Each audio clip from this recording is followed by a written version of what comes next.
አይነት 2 ስኳር በሽታ እንዴት ማወቅ እንችላለን? አይነት ስኳር በሽታ አይነቶችን መለየት አስፈላጊ ነው ወይ? እጅግ በጣም አስፈላጊ ነው። የትኛውም አይነት ህክምና፣ የምግብ ምርጫ፣ የአካል ብቃት እንቅስቃሴ የሚወሰዱ የመድኃኒት አይነቶችን ከመወሰናቸው በፊት እንዲሁም ከስኳር በሽታ ጋር ተያይዞ ሊመጡ የሚችሉ ውስብስብ ችግሮችን ወይም ኮምፕሊኬሽኖችን ለመገመትም ጭምር እጅግ በጣም ወሳኝ ይሆንና መሰረታዊ የሆነ ነገር መጀመሪያ ላይ መደረግ ያለበት ቢኖር የስኳር በሽታ አይነታችሁን መለየት ነው። ይሄንን ሳታውቁ በስልክ፣ በዋትስአፕ፣ በቴሌግራም በተለያዩ መንገዶች የምግብ እቅድ ነው እያላችሁ እየገዛችሁ የምትጠቀሙ ሰዎች ሌላ በሽታ ልትሸምቱ ትችላላችሁ። በደንብ ይሄንን ቪዲዮ ተከታተሉ። ለምትወዷቸውም ለሌሎች ሰዎችም አጋሩላቸው። አይነት 1 እና አይነት 2 ስኳር በሽታ የሚቀላቀሉበት ሁኔታዎች ሊኖሩ ይችላል። ከዚህ የተነሳ እንኳን ምግብ እቅድ አውጥቶ የሚሸጡ ወይንም የስፖርት አሰልጣኞች ቀርቶ ስፔሻሊስት ሐኪሞችም ለመለየት የሚቸገሩበት ሁኔታ ሊኖር ይችላል። ስለዚህ የስኳር በሽታ አይነቶችን በ10 ነጥብ አስቀምጬ እነግራችኋለሁ። በተለይ ዋና የሆኑ የስኳር በሽታ አይነቶች አይነት 1 እና አይነት 2 ናቸው። እነዚህን ስኳር በሽታ አይነቶችን እንዴት መለየት እንደምትችሉ ምክንያቶቹን እያስቀመጥኩ አስረዳችኋለሁ። በአንደኛ ደረጃ መነሻ ምክንያታቸው።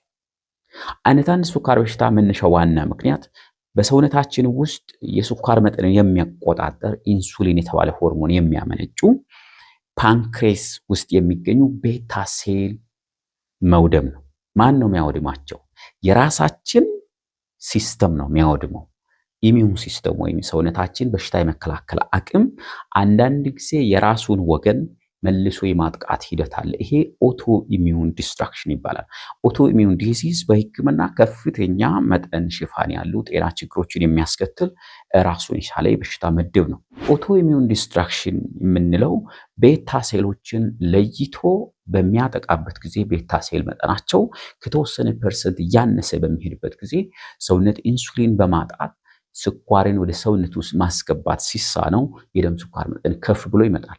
በዚህ ምክንያት የሚከሰት የስኳር በሽታ አይነት 1 ስኳር በሽታ በመባል ይታወቃል።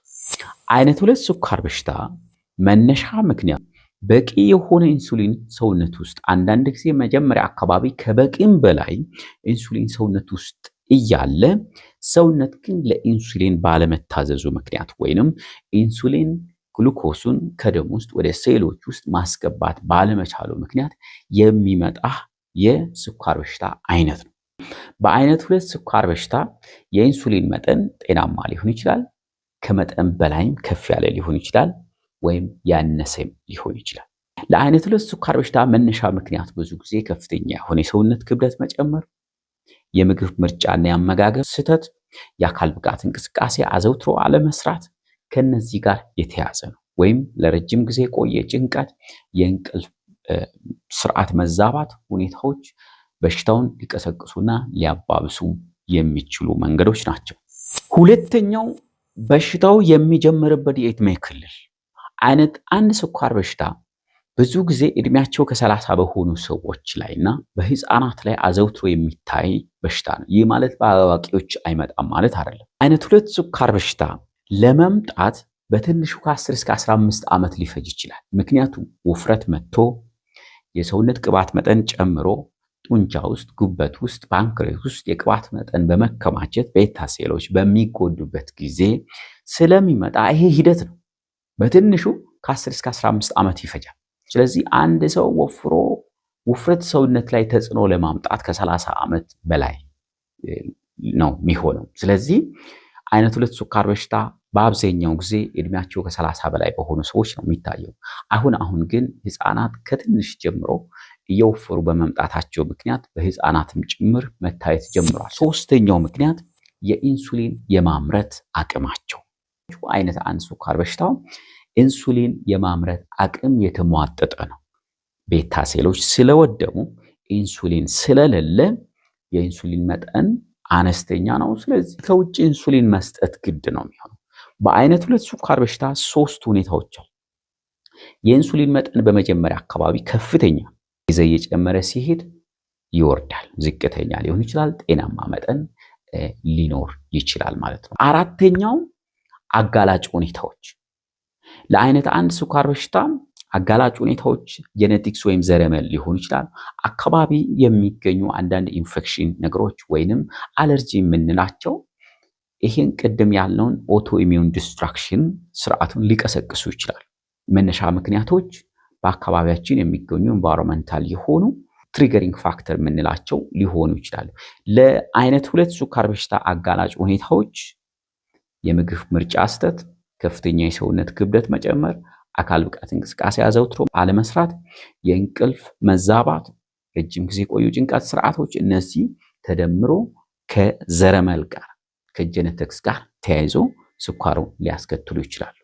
5ኛ የሚታዩ ምልክቶች በአይነት 1 ላይ የሚከሰቱ የስኳር በሽታ ምልክቶች አጣዳፊ ናቸው። በድንገት ሊከሰቱ ይችላሉ። እነዚህም የማያቋርጥ ውሃ የመጥማት ስሜት፣ ከፍተኛ የሆነ ሰውነት ክብደት መቀነስ፣ አፍ የመድረቅ፣ ሽንት ቶሎ ቶሎ ማሸናት፣ አቅም ማነስ፣ ድካም ማለት አይነት ስሜቶች፣ አይን ላይ ብዥ ብዥ ማለት ስሜት ሊከሰቱ ይችላሉ። እነዚህ የሚመጡበትን ፍጥነት አጣዳፊ ነው። በአይነት 2 ስኳር በሽታ እነዚህ ምልክቶች ስኳር በሽታ ኖሮ እንኳን ምልክት ላይኖር ይችላል።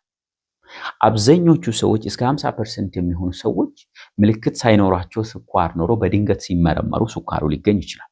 ስለዚህ የመጡበት አመጣጥ ሂደቱም ይለያያል ማለት ነው። ልክ እንደ አይነት 1 ስኳር በሽታ አፍ መድረቅ፣ ክብደት መቀነስ፣ ድካም ማለት አይነት ስሜት ሊኖር ይችላል። ግን ቀስ ብሎ ስለሚመጣ ብዙ ሰዎችን ሊያዘናጋ ይችላል። 6ኛ የሰውነት ውፍረት ሁኔታ ወይም የሰውነት ይዘት። አይነት 1 ስኳር በሽታ ያለባቸው ሰዎች አብዛኞቹ ቀጠን ያሉ ሊን ቦዲ ሃቢተስ የምንለው ያላቸው ናቸው። ምክንያቱም የበሽታው አመጣጥ ከውፍረት ጋር የተያዘ ላይሆን ይችላል። ይህ ማለት አይነት 1 ስኳር በሽታ ቀጭን የሆኑ ሰዎችን ብቻ ይዛል ማለት አይደለም። ወፍራም ሰዎችንም ሊይዝ ይችላል። አንዳንድ ሰዎች ደግሞ ቀጭን ሆኖ አይነት 2 ስኳር በሽታ ሊይዛቸው ይችላል። ይህም የሚሆንበት ዋና ምክንያት አይነት 2 ስኳር በሽታ መነሻ ምክንያቱ ሰውነት ውስጥ ያለው የስብ ስርጭት ነው ወይም የስብ ክምችት ነው። አንድ ሰው ቀጭን መስሎ ግን ውስጡ ወፍራም ሊሆን ይችላል። እነዚህ አይነት ሰዎች ቲን አውትሳይድ ፋት ኢንሳይድ የሚባሉት ቶፊ የሚባሉ ሰዎች አሉ። ስለዚህ ጉበት፣ ጡንቻ፣ ቆሽት ወይም ፓንክሬስ ውስጥ ቅባት ከተከማቸ እነዚህ ሰዎች አይነት 2 ስኳር በሽታ ሊይዛቸው ይችላሉ፣ ቀጭንም ሆኖ ማለት ነው። ነገር ግን በጥቅሉ አይነት 1 ስኳር በሽታ ያለባቸው ሰዎች የሰውነት ይዘታቸው ቀጠን ያሉ ናቸው። 7ኛ ደረጃ የሚሰጡ ህክምናዎች ለአይነት 1 ስኳር በሽታ መነሻ ምክንያቱ የኢንሱሊን መጥፋት ነው ወይም ኢንሱሊን የሚያመነጩ ቤታ ሴሎች መውደም ነው ስላልን ኢንሱሊን የለም። አንድ ሰው ያለ ኢንሱሊን በህይወት ሊኖር አይችልም። አይነት 1 ስኳር በሽታ የምንሰጠው ህክምና የጎደለውን ኢንሱሊን በመርፌ መተካት ነው። አይነት 2 ስኳር በሽታ የሚሰጡ ህክምናዎች በመድኃኒት ደረጃ የሚዋጡ መድኃኒቶች ናቸው። መነሻው መጀመሪያ የኢንሱሊን መጠን ከፍተኛ ሊሆን ይችላል። አንድ ሰው ከፍተኛ ኢንሱሊን ካለውና ኢንሱሊን ከሰጣችሁት የበሽታውን ሂደት እያወሳሰባችሁ ነው ማለት ነው። ኢንሱሊን መጠን በጣም ዝቅተኛ ከሆነ ኢንሱሊን በመርፌ ሊሰጠው ይችላል። አይነት 2ም ሆኖ በተለይ ስኳር በሽታ ታሞ ለረጅም ዓመት 20-30 ዓመት ከስኳር በሽታ ጋር የቆዩ ሰዎች እነዚህ ቤታ ሴሎችን እየጎዳ ስለሄደ ቤታ ሴሎች መጠናቸው እያነሰ ሲሄድ ኢንሱሊን እያነሰ ይሄዳል። ስለዚህ ኢንሱሊን መውሰድ ግድ የሆነባቸው ይሄዳል። አይነት 2 ስኳር በሽታ የነበረው በጊዜ ሂደት ኢንሱሊን ሊፈልግ ይችላል። ስለዚህ በጥቅሉ አይነት 1 ስኳር በሽታ ኢንሱሊን የሚፈልግ፣ አይነት 2 ስኳር በሽታ በሚዋጥ መድኃኒት የሚጀመር፣ በሂደት ግን የሁኔታው የሚወሰን ይሆናል ማለት ነው። 8ኛ ለኪቶ አሲዶሲስ ያላቸው ተጋላጭነት። ኪቶ አሲዶሲስ በተለይ ስኳር በሽታ አይነት 1 የምትታመሙ ሰዎች ኪቶ አሲዶሲስ ወይም ዲኬ የሚባለው ነገር ምን እንደሆነ ምናልባት የተወሰነ ግንዛቤ ይኖራቸዋል ብዬ አስባለሁ። ሰውነት ኢንሱሊን ከሌለው ኃይል ሰጪ ምግቦችን ወይንም ስኳርን እንደ ኃይል ምንጭነት ሳይሆን ቅባትን መጠቀም ይጀምራል። የመጀመሪያ ደረጃ የኃይል ምርጫ ካርቦሃይድሬት ነው። ካርቦሃይድሬት ነዳጅ ነው ለሰውነት። ካርቦሃይድሬት የሚጠቀመው ግን ኢንሱሊን ሲኖር፣ ኢንሱሊን ከሌለ ሰውነት ያለ ኢንሱሊን መጠቀም የሚችለውን የኃይል አማራጭን ቅባትን መጠቀም ይጀምራል። ሰውነት ቅባትን እንደ ኃይል ምንጭነት መጠቀም በሚጀምርበት ጊዜ የቅባት መቃጠል ተረፈ ምርቶቹ አሲዲክ ናቸው ኪቶን ቦዲስ ነው የምንላቸው። የደም አሲድ መጠንን ከፍ ያደርጋሉ። ፒኤችን ዝቅ በማድረግ አሲዲቲውን ስለሚጨምሩ ከኪቶ አሲዶሲስ ጋር ተይዞ የሚመጡ ሌሎች አስቸጋሪ ችግሮች ይከሰታሉ ማለት ነው። ስኳር በሽታ ባይዘው በራሱ ገዳይ አይደለም።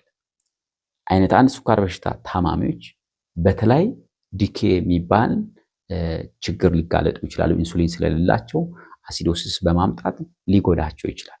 ስኳር ቢገል እንኳን የሚገለው ብዙ ጊዜ አኪት ኮምፕሊኬሽን ዲኬና ኮማ ውስጥ በማስገባት ምናምን የሚገለው። ስለዚህ ዲያቤቲክ ኪቶ አሲዶሲስ ኢዝ ሜዲካል ኢመርጀንሲ፣ አደገኛ የሆነ ነገር ነው። ብዙ ጊዜ የሚታየው በአይነት አንድ ስኳር በሽታ ነው፣ ምክንያቱም ኢንሱሊን ስለሌለ። አይነት ሁለት ስኳር በሽታ ታማሚዎች ኢንሱሊን ስላላቸው ለዲኬ መጋለጥ እድላቸው አነስተኛ ነው። እነሱ ሌላ የበሽታ ችግር አላቸው። የደም ስኳር መጠን ከመጠን በላይ ከፍ ማለት ችግርና ሃይፐርግላይሴሚክ ሃይፐርኦስሞላር ስቴት የሚባል ሌላ ችግር ነው የሚገጥማቸው። ስለዚህ ለዲኬ ወይም ለዲያቤቲክ ኪቶ አሲዶሲስ የመጋለጥ ሂደታችሁ የአይነት አንድና የአይነት ሁለት ስኳር በሽታ ልዩነት ለመለየት ያግዛል። 9ኛው የስኳር በሽታም ስርጭት ዲስትሪቢዩሽን። በዓለም አቀፍ ደረጃ በከፍተኛ ቁጥር የሚታየው የስኳር በሽታ አይነት ሁለት ስኳር በሽታ ነው። 90 እስከ 95% ዓለምን እያጠቃ ያለው የስኳር በሽታ አይነት ታይፕ 2 ነው። አይነት አንድ ስኳር በሽታ 5 እስከ 10% ብቻ የሚሸፍነው። ስለዚህ ሚዲያ ላይ ብዙ ሰዎች ወጥቶ ስለ ስኳር በሽታ የሚያወሩና ስለ ምግብ ምርጫ መቀልበስ፣ ሪሚሽን፣ ሪቨርሳል የሚሉ ሐሳቦችን የሚያነሱ ከሆነ ስለ አይነት ሁለት ስኳር በሽታ ነው የሚያወሩት ማለት ነው። ለምን? ከቁጥሩም አንጻር ነው ስናስተምር ብዙ ትኩረት የምንሰጠው። መከላከልን መቀልበስ የሚቻለው አይነት ሁለት ስለሆነ ነው ብዙ ጊዜ ትምህርቶች ወደ አይነት ሁለት ያዘነበሉት ማለት ነው። በ10ኛ ደረጃ መቀልበስና መከላከል የምንችለው የትኛው ነው? አይነት ሁለት ነው። አይነት አንድ ስኳር በሽታ መቀልበስ አንችልም፣ እናድናለን፣ እንቀለብሳለን እያሉ የሚናገሩ ሰዎች ካሉ አጭበርባሪዎች ናቸው፣ ተጠንቀቁ። አይነት ሁለት ስኳር በሽታ ግን አመጋገብ፣ የአካል ብቃት እንቅስቃሴ፣ የእንቅልፍ፣ የጭንቀት ሂደቶችን በተለይ እነዚህን በመጠቀም ክብደት በመቀነስ መቀልበስ ትችላላችሁ። ስለዚህ የዛሬ ቪዲዮ ይህንን ይመስላል። በ10 ርዕስ አይነት አንድና አይነት ስኳር በሽታ እንዴት መለየት እንደምትችሉ አስረድቻችኋለሁ። ሌላ ጊዜ ደግሞ እንደዚህ ሌሎች መረጃዎችን ይዤ እቀርብላችኋለሁ። እስከዛው ድረስ ሙሉ ጤንነትና መልካምን ሁሉ እመኝላችኋለሁ። ደህና ቆዩ።